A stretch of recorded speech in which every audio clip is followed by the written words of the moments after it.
So here's a guy, far leftist.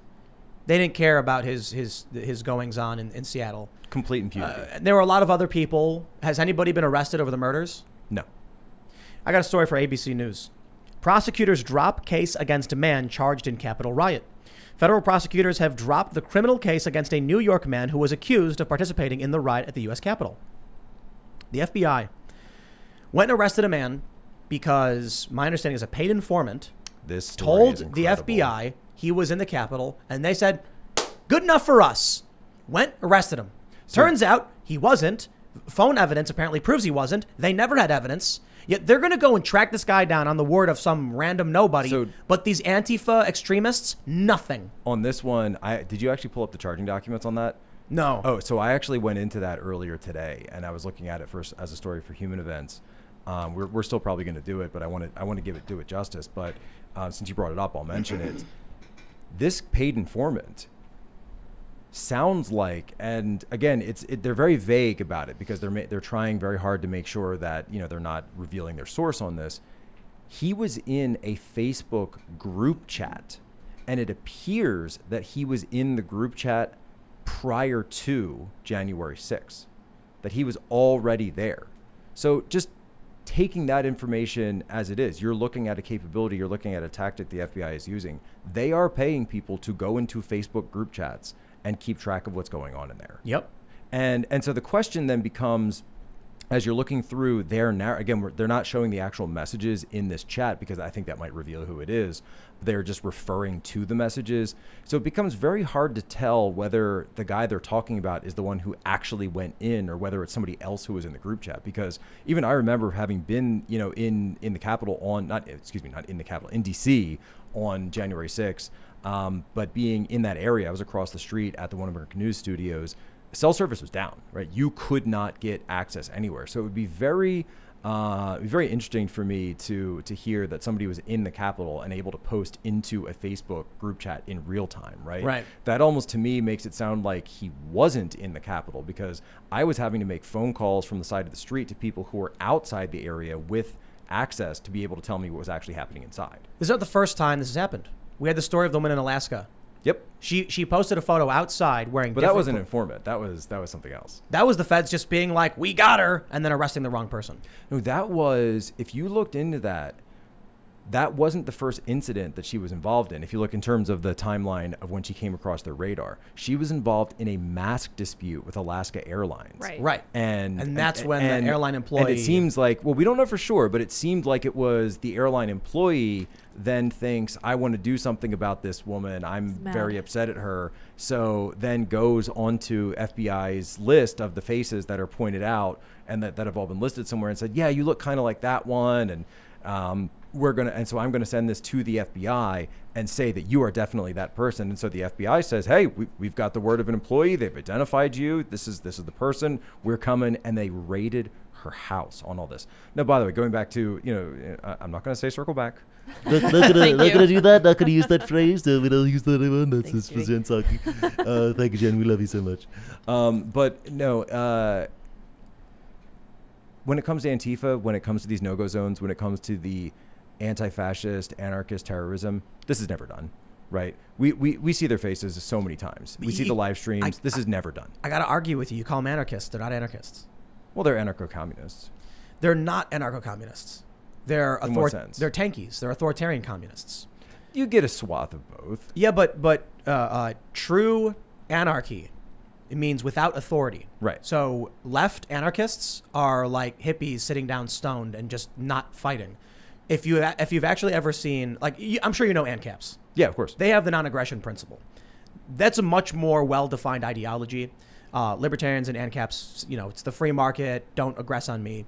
The actual lefty anarchists, because I knew a bunch at Occupy, were absolutely opposed to fighting with cops, being confrontational. These are the people that would like sit in circles in the street and like sing Kumbaya, because they also agreed with you can't assert force over someone else. That's a form of authority. What happens is you get these authoritarian communists, and there's varying degrees of authoritarian between them. The tankies up in the far left of the quadrant who are like, take over, kill everyone who opposes us. Right. But then you have some who are like, we'll take it by force. It's the only way. None of those people believe in a system without authority. They believe they are the authority. They believe they are the ones who have the moral authority to determine what is and isn't. And they will use physical violence against you, which is the epitome of exerting authority against another person. They do, however, use the word anarchy to describe themselves, to disguise it. What if they're fighting fascism?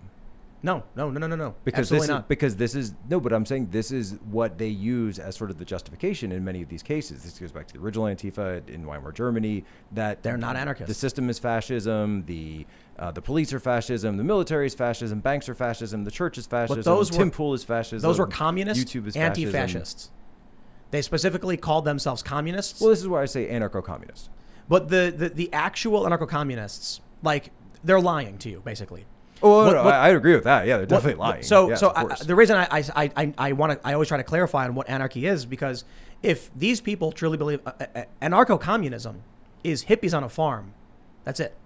It doesn't scale up. There's no 10,000 member citizen city that's anarcho-communistic. It's impossible. So what ends up happening is the more a left anarchist wants to grow their society, the more authoritarian they naturally become. They call themselves anarchists often because they're trying to recruit people into believing they're the peaceful ones who want to empower you, but they're lying. So I don't like using their language. Some animals are more equal than other animals. Like if you talk to like Michael Malice, you Sure. know, he's a huge fan of anarchy and anarchism, and he'll tell you what it actually is. Yeah, I actually, so I got his book as well, where I think it's actually it's like essays on anarchism, but it's like a compilation. So he wrote some of it, and then it's other essays. And so we actually cover some similar topics. So we both talk about Leon Czolgosz, who was the anarchist that killed McKinley. We talk, Emma Goldman comes up in both. Now, obviously, his is a much more in-depth understanding just of anarchism. But it's interesting that we are both covering the same thing, but I think from different perspectives. Yeah, I view it like, I've had long. So that's just one chapter for me. Yeah. I've had long discussions with a lot of people from like Occupy Wall Street and the leftists, and I'm like, how do you define authority? Right. And they typically will say, like the people who control the system, the top of the hierarchy, blah blah blah. And then we inevitably get down to the philosophy of how. So it isn't occupying a form of authority, though. It depends. It depends on. So obviously you have the power principle that exists in the woke left. Depends on who you're talking to. But they typically will say that authority is the people who control the system and determine what is or isn't. And I say, how do they control that system? They say with the police state, with violence and with force. And I say, oh, okay. So the exertion of physical force against another person to make them do what you want, that's authority. And they were like, yes. And I said, so when you go out and smash windows and start fires and beat people, what's the difference? You just don't have the same level of power they do, but you certainly seem to want it and believe in it. So this came up one night when we were at Chaz, this whole like Lord of the Flies Hobbesian reality, where there was a guy who was accused of theft. I remember this. And so, not to go through because there was a whole thing. It was like he broke into a car dealership and he was essentially stealing keys. He was accused of stealing keys as well as a jacket. He gets held by the owner. Then they chase him out. Then the whole sort of bulk of people hear about this. They tear down the street. My brother and I are standing right there as this is all going on. We were just like interviewing some guy when we turned and the mob is just charging up the street at us. And brother looks at me, well, what do we do? I said, start running, I guess, see what's going on. Keep filming, right?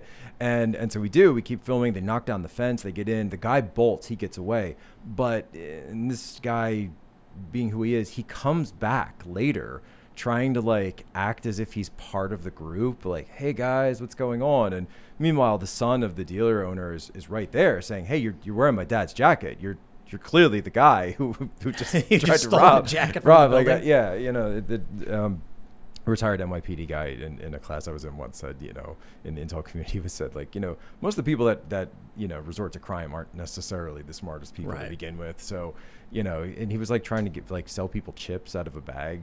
It's like a backpack. So they start chasing him again once they identify him. They grab him, they hold him up, and Raz, right, sort of the Rasimone, the warlord Raz, right, is there at this point. He cocks and locks right in front of me and starts running down the street after this guy with the son of the car dealer who has an AR-15 and kit. They're chasing this guy. They grip him up. They have him up on the hood of a car. And then the question comes, right? Open your bag. And in the back of my head, I'm thinking, on whose authority? Right. On whose authority do I open this bag? The force they exert over the others. authority of force that they exert over others. This is where warlords come from. This is Lord of the Flies. This is Hobbes. Life is nasty, brutish, and short. Right? He wins every time because they had to resort to that immediately. So there are a lot of people who might say they're anarchists or whatever. They wear all black. They go and smash things. But it's also important to realize some of these people don't have a political ideology. We assume if they're there with Antifa, then they must share their beliefs. A lot of them are just smashing for the sake of smashing. And if you talk to them, they won't understand any concept of political philosophy or any real ideology. So we get into this a little bit in the book as well. And I talk about Eric Hoffer, who's sort of the working class philosopher of the 1950s, who wrote this book called True Believers. And he's talking about this situation, when you have this sort of mass of, basically disenfranchised youth, typically male, who are denied meaningful work, who are denied meaningful access to society, or at least the perception of denied meaningful access to society, right? You get all these tensions that will inherently bubble up, and they will go into something. And in some cases, they go into religion. In some cases, they'll go into, you could look at stuff that's going on right now. Obviously, Hoffer didn't talk about this, but like keto or CrossFit or some of these different things. But for other people, they want to just be the guys who are going out drinking and getting into fights. And so here's the thing. If you're looking at the situation now, and even, not consciously making this decision, but if the media is telling you, well, if you join this drinking and fighting group, you'll be prosecuted. But if you join this one, you'll be free to go, celebrated, applauded. And if something happens, you'll either get a slap on the wrist or the charges will be dropped. Which one are you going to join? That's why we see that there was that video out of Portland where some random kid runs up and punts a guy in the head. That kid doesn't have a political ideology. That guy can't tell you anything about... That's like 2016, right?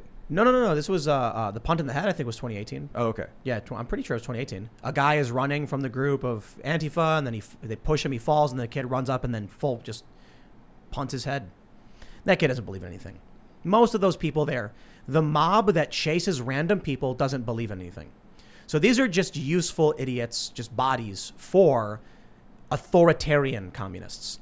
The people who are willing to use violence to get their way. Because I'll put it this way.